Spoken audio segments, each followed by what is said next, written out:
김광석은 떠난 지 오랜 시간이 지났지만 감성 전달과 서정적인 가사 부분에서는 아직까지도 우리나라에서 레전드로 평가받는다. 특히 김광석의 목소리에는 특유의 감성이 있어서 다른 사람들이 쉽게 따라할 수 없는 독보적인 매력이 살아있다. 김광석의 음악에 대한 정의는 이 사람 노래가 내 마음을 읽습니다 라는 말이 가장 유명하다. 그리고 김광석의 친구이자 가수인 박학기는 김광석의 노래는 우리 인생의 길목을 지키고 있다고 말했다. 또한 임진모 평론가는 김광석의 노래는 우리 모두의 진실한 독백이다 라며 평론했다. 김광석의 나의 노래를 작곡한 한동원 작곡가는 김광석은 우리나라에서 드물게 문학적 성취를 이룬 돋보였던 가객이었다라고 말했다. 이처럼 김광석은 현재까지도 가수들의 리스펙을 받는 천재임을 알 수 있다. 1991년 2월 20일 발매된 2집 앨범은 김광석을 대중적인 위치로 올려놓은 기폭제 같은 역할을 했다. 특히 타이틀곡 사랑했지만은 서정적인 멜로디와 누구나 공감할 수 있는 가사로 큰 인기를 끌었다. 그러나 김광석은 라이브 공연에서 이 노래를 별로 좋아하지 않는다고 밝혔다. 어떤 사랑에 대한 태도, 사랑에 대한 그 스스로의 행동이랄까요? 태도가 별로 안 좋아서 이 노래도 별로 안 좋아했었어요. 하지만 김광석은 24년생 할머니의 이야기를 듣고 곡에 대한 생각을 바꾸게 된다. 지금 이 나이에 16 소녀 같은 감정을 되찾아준 노래라고 그러면서 좋아하시더라고요. 안 좋아하던 노래였는데 그분 이야기 듣고 더 열심히 더 잘 불러야겠구나. 이 일화는 김광석의 노래에 대한 철학과 대중을 중요하게 생각하는 마음이 그대로 드러났다.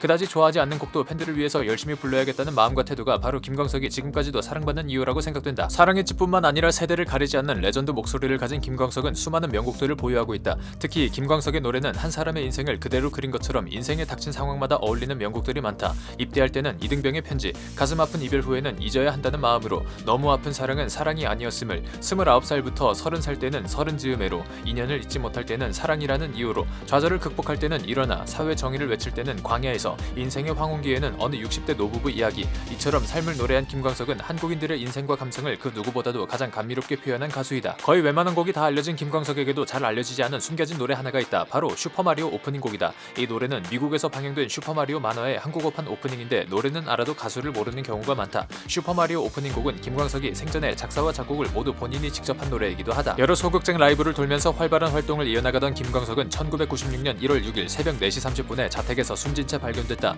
4층 자택거실 계단에서 전깃줄로 목을 맨 상태로 발견됐다는 소식에 팬들은 큰 충격을 받았다. 당시 김광석의 나이는 31세로 32세 생일을 단 16일만을 앞둔 날에 벌어진 비극이었다. 갑작스러운 죽음에 사고사이다. 숨겨둔 병을 이기지 못한 것이다. 빚을 졌기 때문이다 등 진위가 밝혀지지 않은 추측들이 난무했다. 온갖 추측들과 달리 경찰은 김광석은 새벽에 술을 마시다가 평소 우울증으로 인해 자살했다고 발표했다. 이후 김광석의 시신은 화장을 했는데 승려들이 화장하면 나오는 사리가 9가나 나왔다. 김광석의 사리에 대하여 법정 스님은 평생을 도닦은 스님들도 이 정도 사리가 나오는 경우가 드물다. 그가 얼마나 음악의 세계에 최선을 다했는지 보여주는 것 같다고 말했다. 작고 1년 전 콘서트에서 김광석은 일어나를 부르기 전에 본인의 우울감을 솔직하게 얘기한 적이 있다.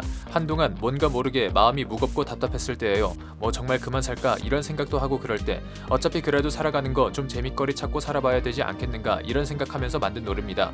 당시 김광석의 공연을 보면서 그의 우울한 마음을 느꼈다는 관객들도 있었다. 그리고 김광석의 절친인 박학기의 증언에 따르면 김광석은 심신피로와 음악적 한계를 토로하며 괴로워했다고 한다. 게다가 하나밖에 없는 딸의 장애와 아내와의 불화라는 힘든 일들이 겹쳐진 상태로 김광석이 당시 스트레스를 많이 받았을 걸로 추측된다. 김광석의 사망 후에는 저작권 문제로 논란이 일어났다. 김광석이 사망하자 부인은 딸에게 상속권이 있음을 주장했다. 반면 아버지는 김광석이 레코드와 계약할 당시 김광석으로부터 권리를 양수하였다고 주장하였다. 가족들의 저작권 문제는 법정 싸움으로 불거졌고 결국 지적재산권을 나누어 행사하는 것으로 끝이 났다. 아버지는 기존 4개 음반에 대한 권리를, 부인은 라이브 음반 권리를 갖기로 하였으며 이때 아버지가 사망하면 권리가 김광석의 딸에게 넘어가는 것으로 명시하였다. 그 후 2005년 김광석의 아버지가 사망하자 이번에는 어머니와 형이 소송을 제기하였다.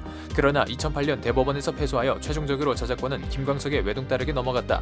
그러나 2017년 9월 김광석의 딸이 이미 2007년에 사망했음이 밝혀져 언론의 큰 주목을 받기도 했다. 2017년 김광석의 죽음에 대한 의혹을 담은 다큐멘터리 영화 김광석이 개봉해 화제를 불러일으켰다. 세월호 다큐멘터리 다이빙벨로 유명한 이상호 기자의 두 번째 영화로서 김광석의 사망에 얽힌 의문점을 다루고 있다. 영화에서는 자살 자세와 목에 난 사큰, 지인들의 증언을 들면서 김광석의 타살설에 집중하였다. 그러나 변호사, 수사 전문가, 법의학 전문가들은 모든 증거를 따져봐도 타살 가능성이 없다고 밝혔다. 하지만 영화가 개봉한 후 논란은 걷잡을 수 없이 커져 김광석의 부인이 JTBC 인터뷰에 출연하기까지 했다. 이후 부인은 딸의 죽음과 관련해서도 조사를 받았지만 혐의 없음으로 결론이 났다. 아이유는 2017년에 리메이크 앨범 꽃갈피 2를 통해 김광석의 잊어야 한다는 마음으로를 공개할 예정이었다. 아이유는 지난 리메이크 앨범에서도 김광석에 꽃을 넣을 만큼 선배 김광석에 대한 존경심을 드러냈다. 그러나 김광석 타살 의혹이 제기되고 부인이 조사를 받는 시점과 앨범 발매 시기가 맞물리게 됐다. 그러자 아이유는 고민 끝에 김광석의 곡을 앨범에서 빼기로 결정하였다. 아이유는 팬미팅에서 음악 외적인 감정들로 인해 듣는 이들의 마음이 편치 않을 것이라 생각됐다며 곡을 제외한 이유를 밝혔다.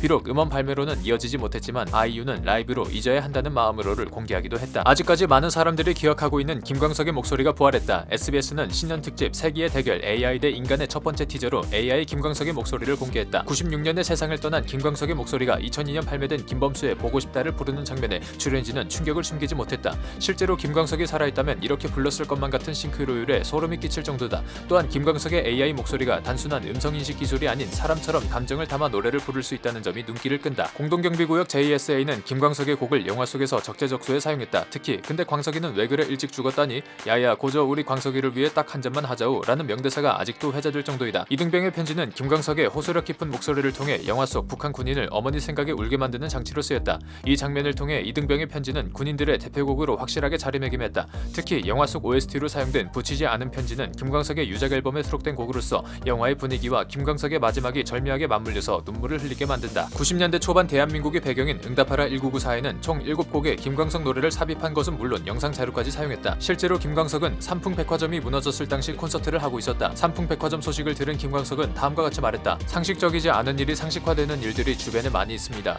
오늘 또 비상식적인 일이 일어났다고 하더군요. 황당한 일이 많이 일어나서 마음이 붕 뜨는 것 같습니다. 드라마 속에서는 삼천포와 윤진이 참석한 해당 콘서트에서 실제 김광석의 멘트가 나온 후 사랑이라는 이유로가 흘러나온다. 이처럼 드라마의 중요한 장면마다 함께 나온 김광석의 노래는 그 시절의 기억들을 소환하는 키포인트로 활용되었다. 김광석 AI 목소리 전에 히든싱어2에서도 디지털로 복원된 김광석의 노래를 들을 수 있었다. 히든싱어 제작진은 1년 동안 아날로그로 녹음된 김광석의 노래를 디지털로 복원했다. 먼지가 되어 나의 노래 두 바퀴로 가는 자동차 30즈음으로 구성된 라운드에서 김광석의 목소리가 흘러나오자 출연진은 기적을 본 것 같다. 모두가 한 사람을 그리워하면 보이지 않는 것도 볼 수 있고 느낄 수 있다는 것을 알게 됐다며 반응했다. 게다가 복원된 김광석의 목소리는 모창 능력자들과 대결하여 최종 우승을 차지하기까지 했다. 역시 진짜는 이길 수 없다. 김광석의 출생지인 대구광역시 중구 대봉동 방천시장에는 김광석 거리가 조성되어 있다. 김광석 거리는 드라마 오마이 비너스에도 나와서 인기를 끌었다. 그러나 과도한 상업화로 인해 식당들의 물가가 다른 곳에 비해 높은 편이라서 비판하는 여론도 있다. 게다가 방천시장은 김광석이 태어나기만 했지 초등학교에 입학하기도 전에 이사를 갔기 때문에 굳이 김광석 거리로 조성해야 하냐는 의견도 있다. 여담으로 원래는 김광석 거리가 아닌 양준혁 거리로 조성하려고 했다는 말도 있다. 김광석에 대한 사랑은 뮤지컬 제작으로까지 이어졌다. 그날들, 바람이 불어오는 곳, 디셈버 끝나지 않은 노래, 그 여름 동물원, 뮤지컬 4편이나 김광석의 노래를 모티브로 하여 창작되었다. 특히 바람이 불어오는 곳의 주인공 이풍세 역의 최승열은 히든싱어2 김광석 편에서 준우승을 차지한 적도 있다. 96년에 세상을 떠났지만 리메이크 앨범으로 뮤지컬로 AI 목소리로 부활시킬 만큼 사랑을 받는 김광석의 노래는 오늘날까지 멈추지 않고 흘러나옵니다. 영원히 기억 속에서 살아갈 가수 김광석을 추모하며 오늘의 영상을 마치겠습니다. 감사합니다. 소개킹은 매일 저녁 6시에 업로드됩니다. 하루 한 명 스타와의 소개킹. 구독과 좋아요, 알림 설정은 영상을 만드는데 큰 힘이 됩니다.